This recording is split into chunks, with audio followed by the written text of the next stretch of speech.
I'm Tom Boley, Chief Market Strategist here at EarningsBeats.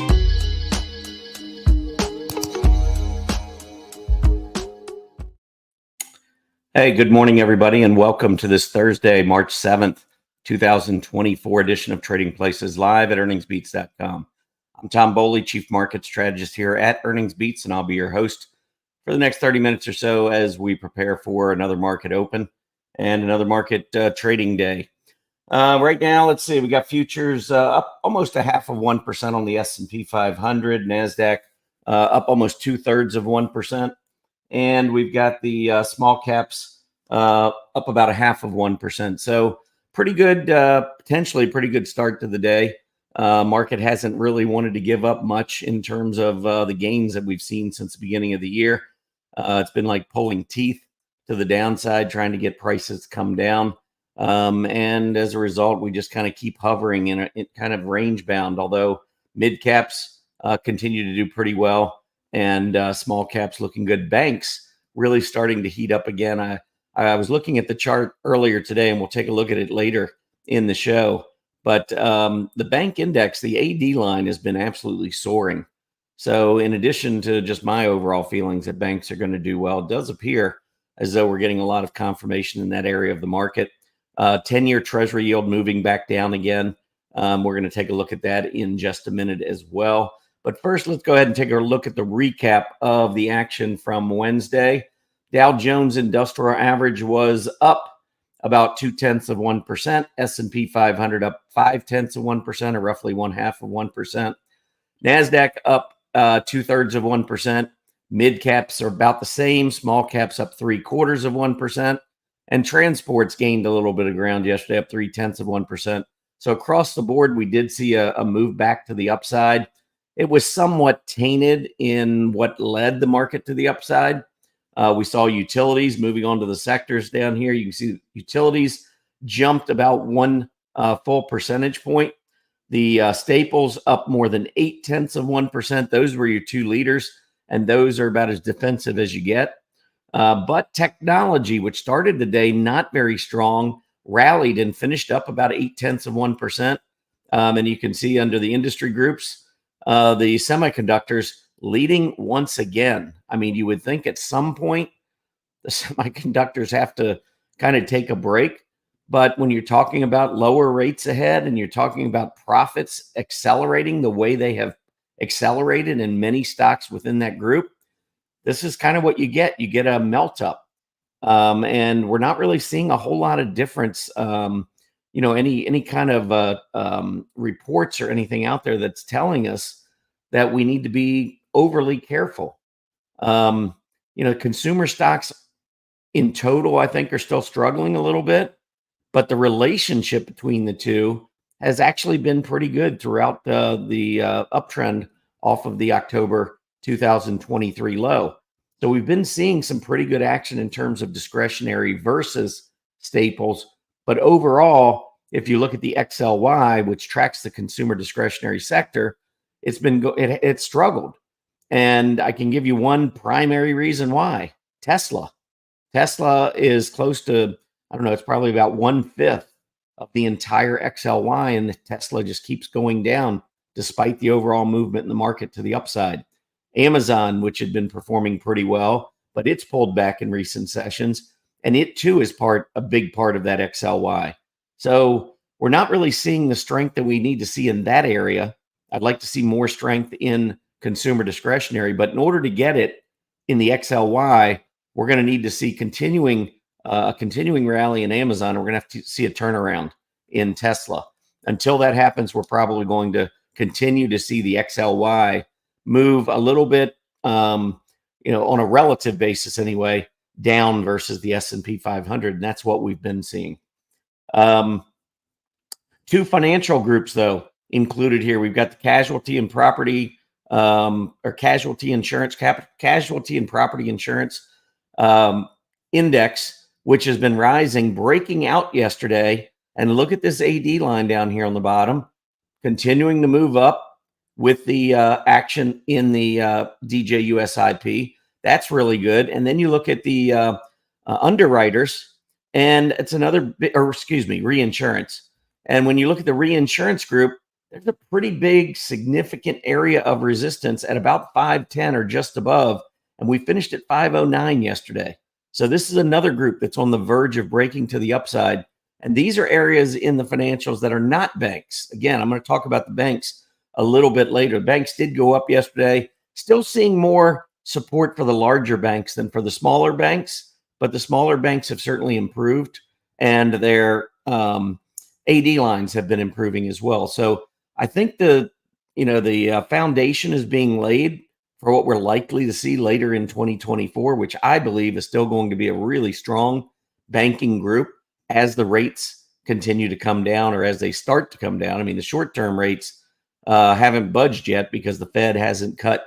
The last thing they did was hike, at least directionally. Last couple meetings haven't done anything.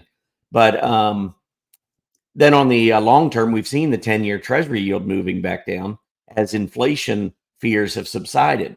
So if you've got moderate growth with very little inflation, or at least falling inflation, that's a recipe for the Fed to cut and for valuations, for the most part, to continue moving higher in stocks. At least that's the way I see it. Moving on to the 10-year Treasury yield. Let's get the latest here. Down another 3 basis points today. Now we're below the 50-day moving average. So we have now gone down, let me see, 1, 2, 3, 4, 5. This is the 6th day out of the last 7 where we have seen the yield down, if it holds, if today's move to the downside holds. We lost the 420 area of support, 4.20%. That was the yield support. And that came from that reaction high right there at 420.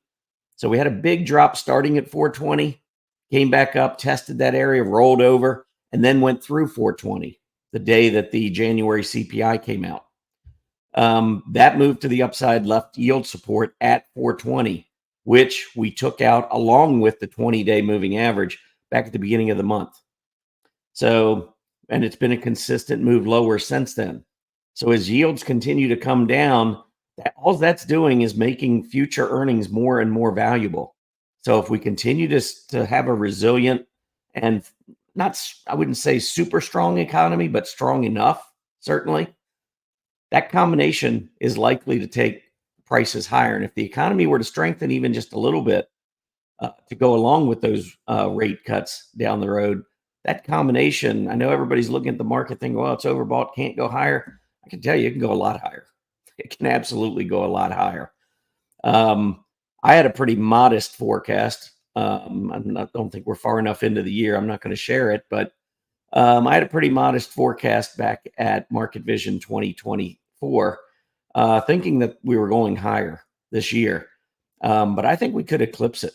I mean, if we don't get the pullback I expect here, I would still be looking for a summertime pullback as the presidential race heats up. I mean, that's just historically what we tend to see weakness over the summer months and into early fall. And then just before the election, we tend to pick back up again. And then once we get through the election, no matter who gets elected, it's the uncertainty is done. There's no uncertainty at this point, or at that point. So usually the market rallies pretty strongly in the year end. So March is one of these periods when the market tends to pull back. We're just not seeing much in the overall indices, which I'll show you again in just a second.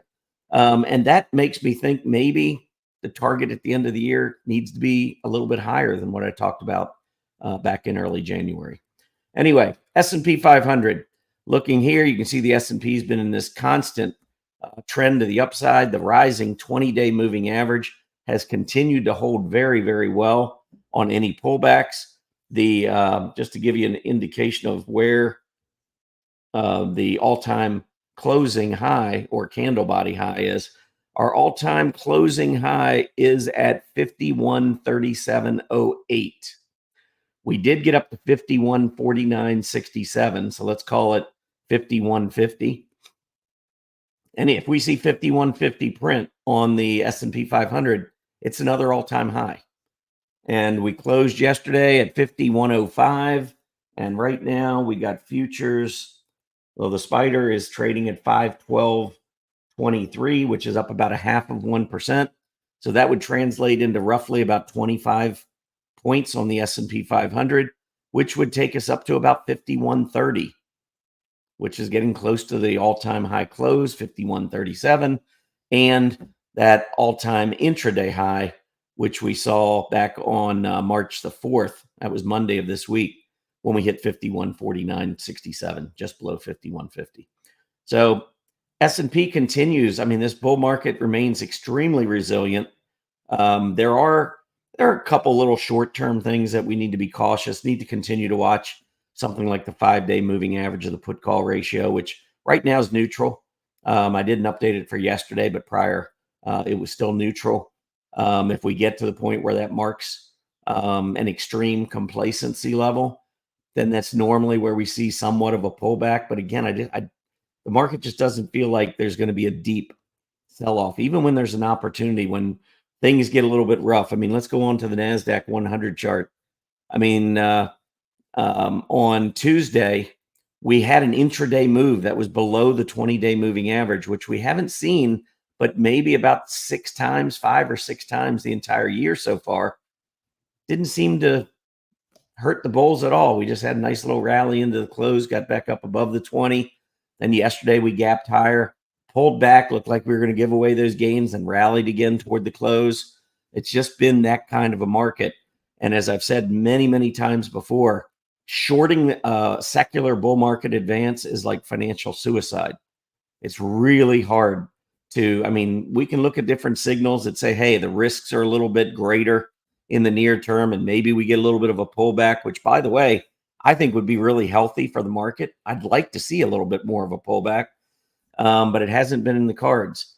But trying to bet against it, putting your money against a bull market is different than maybe just being a little bit cautious, being cautiously bullish.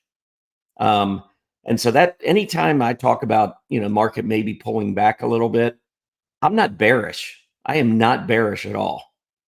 I recognize how markets work, and you do have pullbacks from time to time, even in a secular bull market like we've been in since 2013. We had a cyclical bear market in 2018, the trade war, fourth quarter of 2018. We had a cyclical bear market with the pandemic. That only lasted about 4 weeks, but we took a big hit from February to, I think it was March 23rd of 2020. Then we had the 2022 cyclical bear market that lasted 9 months, or even into a 10th month. That was all part of a secular bull market. We had the correction from July to October of 2023, where we had like almost an ABC, or maybe even a 1, 2, 3, 4, 5, whatever you want to call it, pattern to the downside. But then as soon as the historical bullishness kicked in at the end of October, prices just miraculously started going back up again. So it's hard to bet against a secular bull market. You're going to be right more often than wrong by remaining on the long side. I mean, if you can get out, if you can see enough warning signs to get you out, or at least maybe to hedge a little bit, or maybe move some positions into cash, for a correction like we saw last summer, or for a cyclical bear market like we had in 2022, that's awesome. That'll do wonders for your long-term financial security. They're not always easy to spot, but sometimes we can kind of see them, or certainly we can see them while they're evolving, but sometimes we can see some signals before that. Not really seeing anything like that would suggest to me that we're going to see a big sell-off. So again, I just maintain my bullish stance. I mean, if you're asking me, Tom, are you bullish or are you bearish? I am bullish. 100% bullish. I think market goes higher. Does it have pullbacks from time to time? Yes. We'll try to figure out when those are, or when the risks are elevated to have those. But I do not believe we have any kind of a cyclical or secular bear market on the horizon. Stock prices, in my opinion, will be higher at the end of the year than they are right now. They're going to be higher in 2025 than they are right now. I don't see a let up in the bull market. So I just want to be clear about that. Moving on to the IWM, you can see the cup, the handle, the breakout. Lately, we've been seeing a little bit more of filled candles, just meaning we've been closing below the opens. So that's maybe a little character change that we've seen over the last week that really we hadn't seen much of in February.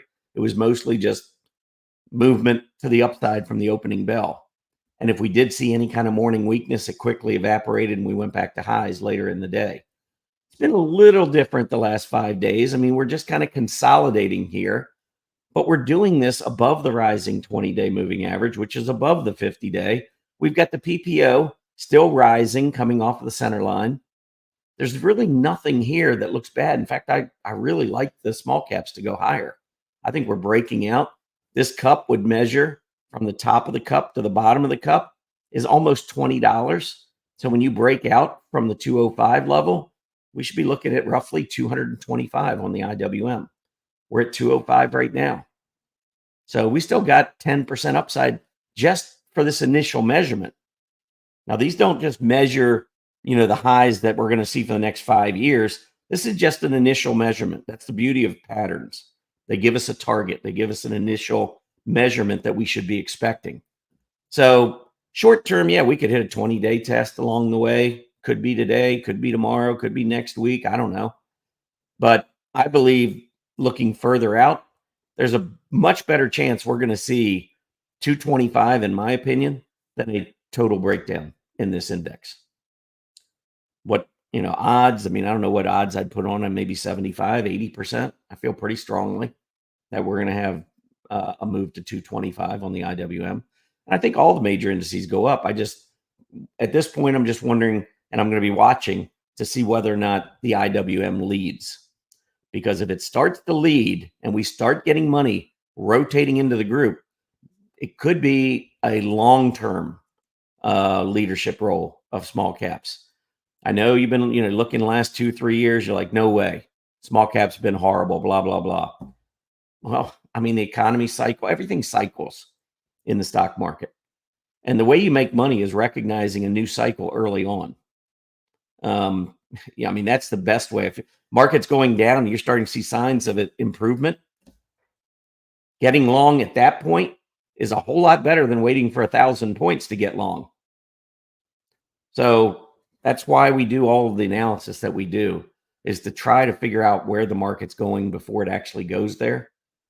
So you can prepare yourself, or at least begin to start preparing yourself for it, just based on the risks.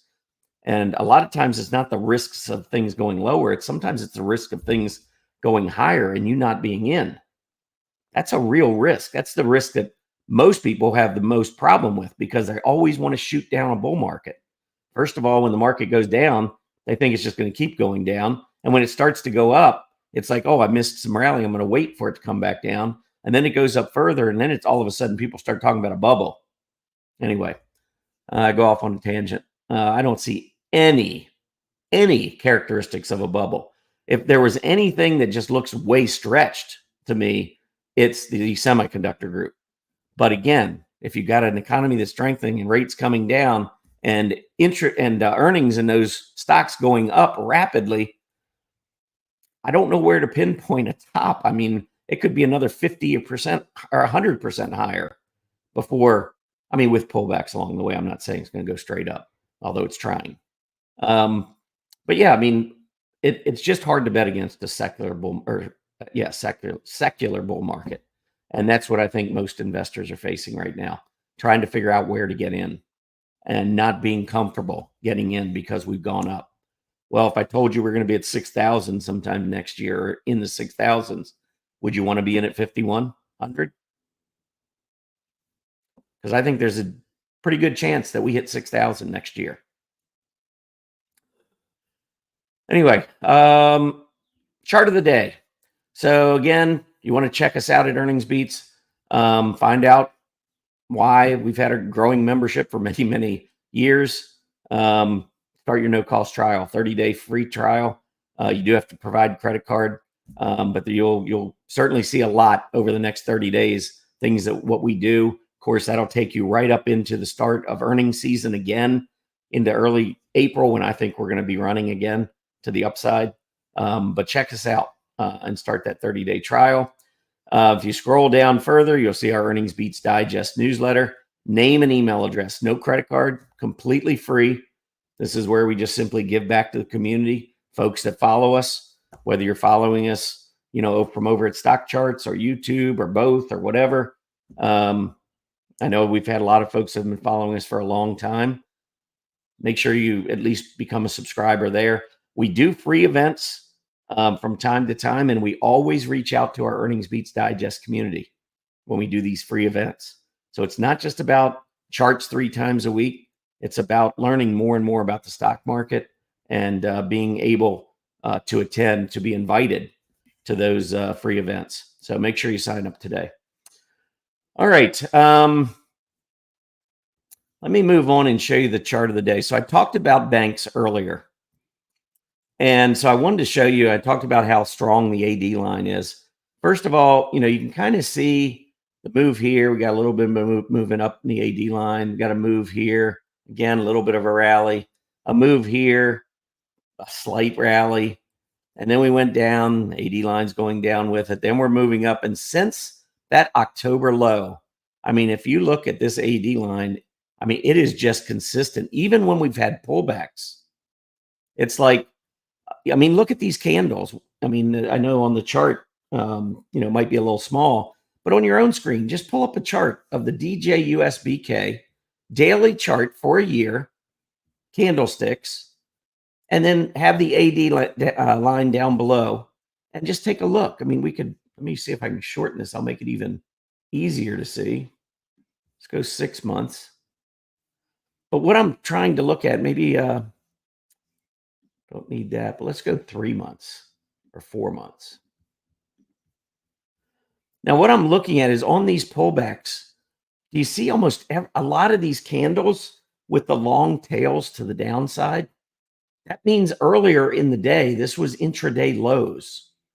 But when you come back up, you're finishing with these long tails to the downside, meaning that you're actually rallying late in the day, most of these days. And when you do that, even though you went down on many of these days, because you're finishing in the upper half of the candle body, the AD line continues to go up. So a day like, I don't know, what is this, January the 10th, right here? We have that hollow candle, kind of looks like a hammer there. That day, we finished almost squarely on the high. And so what you do on those kinds of days is you take the volume, essentially, and just add the entire volume to the AD line.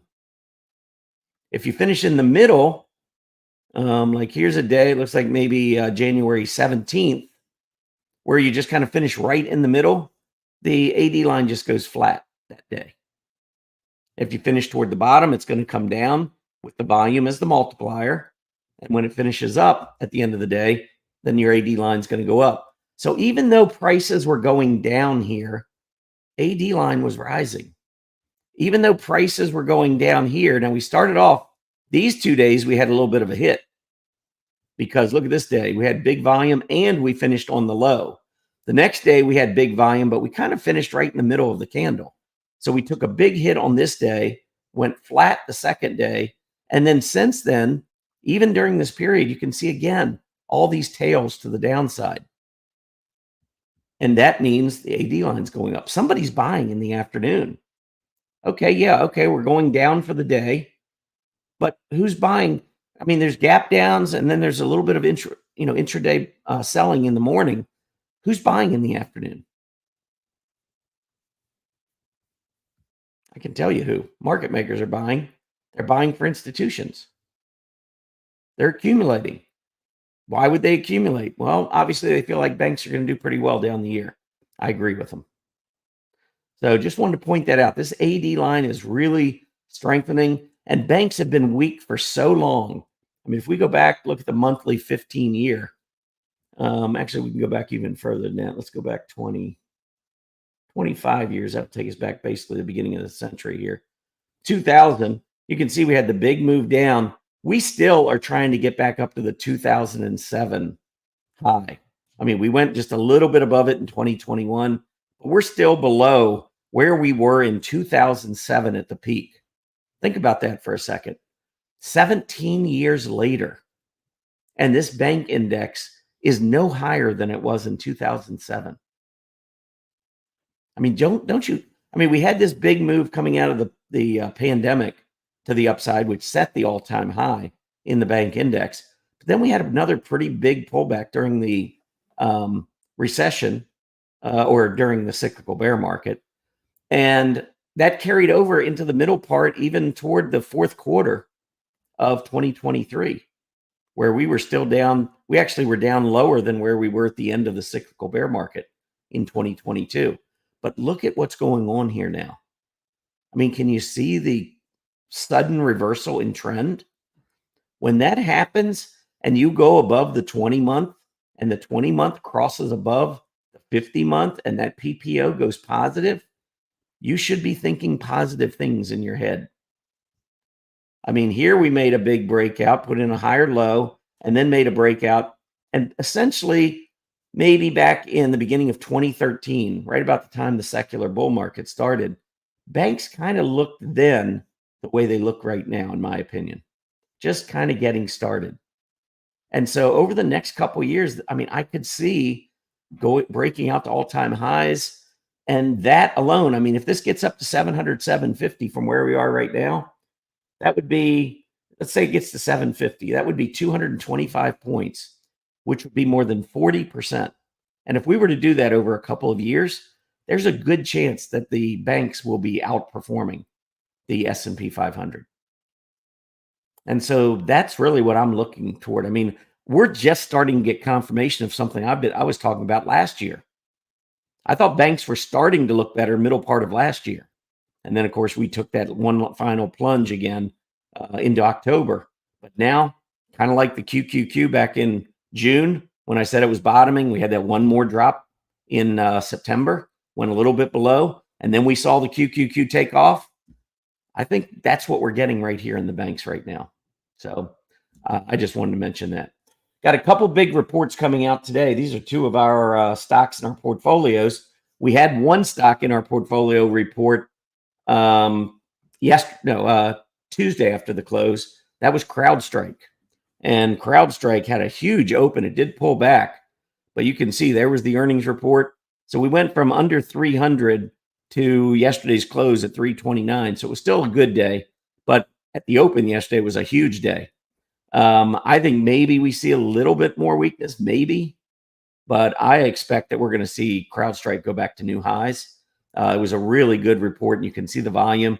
Now there was, almost like exhaustive type buying at the end, when we opened yesterday, because we saw mostly selling after that and on a lot of volume. So maybe it takes a little while to consolidate, but I do think eventually we're going to get another breakout here on CrowdStrike. So CrowdStrike, if you look at it, I'm going to pull it up on a relative strength basis. Look at CrowdStrike relative to the software group just before earnings. I mean, this thing's been going up for a while. It's one of the strongest groups. Here's software relative to the S&P. It's been going up for many months. This has been one of the strongest stocks within the group. So when we talk about wanting to own leading stocks in leading industry groups, this is basically what you're looking at right here with CrowdStrike. So let me pull up the two that are going to be reporting today. The first is Broadcom, AVGO. They report after the bell today. AD line, very strong. Price action, very strong. Relative strength versus semis, it's been coming down over the last couple of months, so we'll see what happens here. I thought maybe we were going to hold right here at this support area because look at all that volume and accumulation that came in on this move to the upside. But I think today is going to be the day for AVGO either to, maybe it just starts going along for the ride and goes sideways. But if it wants to be a leader, it needs to have a good report and gap up today. And looking at semiconductor group, of course, you can see this has been going straight up. Now, if you look at Broadcom relative to the S&P 500, I'm going to pull that up here now. You can see Broadcom relative to the S&P has been going up. This is a leader, but this is what happens. Even bad stocks within a really good group can outperform. And I'm not saying Broadcom's a bad stock. It's just been underperforming its peers for the last few months, and it needs to change with tonight's earnings report. Don't know if that's maybe a little bit of caution ahead of the earnings report or not, but we want to see a good, solid report and a nice reaction on Broadcom. Otherwise, if it's weak, I would probably be watching somewhere between 1150 and 1200. And yes, these stocks can go down. This thing's gone up from 800 5 months ago to over 1400. Could it lose a couple hundred points? It could. This one is one that would be more if I was trading it. Now, in our portfolios, we hold these stocks. But if I was trading Broadcom, this relative strength line would probably tell me to not take any chances. Again, from a longer term perspective, this has been a leader for a long time. I mean, we could go back, maybe do weekly, and let's look at maybe the last 10 years. And I mean, you can see Broadcom over the years just has always kind of been this leader. But look at it. I mean, it's been straight up. If they don't have great numbers, we could see a hit to the downside. So I'm kind of on the fence on AVGO. One that I'm not on the fence at all about, though, is Costco. Costco also reports tonight. I mean, look at the price action. Look at the AD line. Look at the relative strength versus its personal product peers. I'm not even sure personal products is where Costco belongs. But no matter where you put it, it's going to be a leader. I mean, this is a stock that's been up 50% or more in the last 2 or 3 months. So clearly, Wall Street loves what Costco has to say and what they're doing. So I believe we are going to see a blowout report on Costco. But again, what does that mean in terms of market reaction? I don't know. Sometimes, it could be a great report, and it could be that the market has it priced in with this huge move. So sometimes stock comes out with great news, it gaps up, and then it sells off right after earnings. Kind of like a little bit like CrowdStrike. Had the huge report, gaps up, looks like it's ready to take off to the moon, and then you see selling all day long. You're just scratching your head.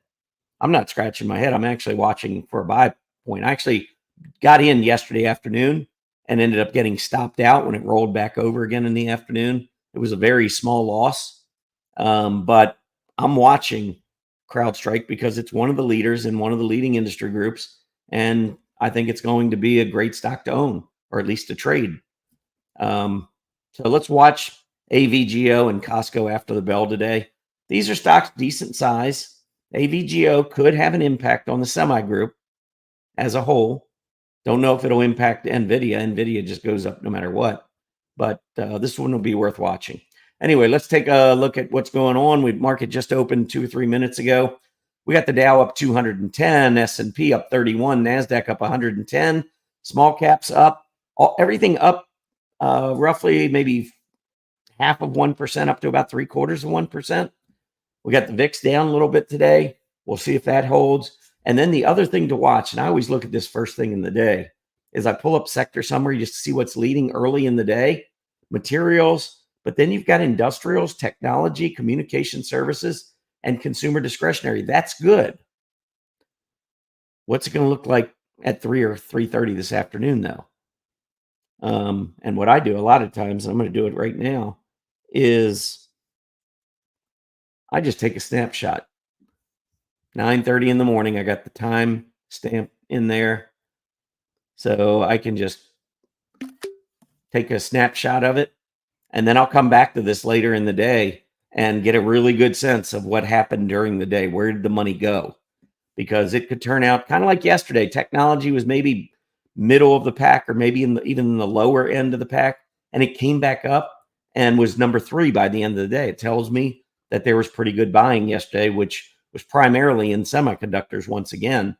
But I think looking at the sector summary in the morning and then looking at it throughout the day gives you a little bit more of a sense of how the market's trading. And that's important to a short-term trader. To the downside, you can see utilities, staples, real estate, financials down, or at least everything's up, by the way. All the sectors are up. But these are underperformers on a relative basis. So financial is actually underperforming today, which is maybe a little surprising. But still, utilities up. If we see during the day utilities and consumer staples starting to make their way up the board and some of these aggressive groups start to drop, it's just telling me that the money that's coming in early to drive these other areas higher, that maybe we're starting to see more and more rotation. And I did a chart yesterday in the daily market report where I was showing how, I think it was in the daily market report, where I was showing that there's been some deterioration in the relative strength of some key sectors over the course of the last month or even a little bit longer in the case of consumer discretionary.